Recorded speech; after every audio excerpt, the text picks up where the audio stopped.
প্রতিভা Bangla TV, সত্যের সন্ধানে আমরা।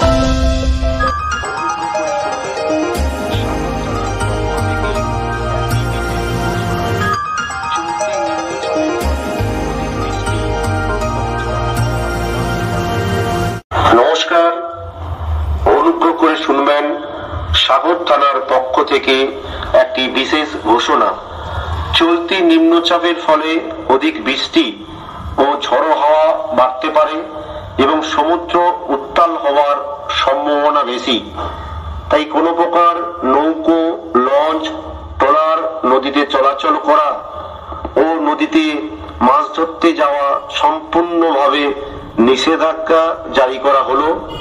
আপনারা যারা কাঁচা বাড়িতে বসবাস করেন, প্রত্যেকে পাশাপাশি কোনো পাকা বাড়ি বা সরকারি ফার্স্ট সেন্টারে প্রয়োজনে আশ্রয় নেওয়ার জন্য সাগর থানার পক্ষ থেকে অনুরোধ করা হচ্ছে।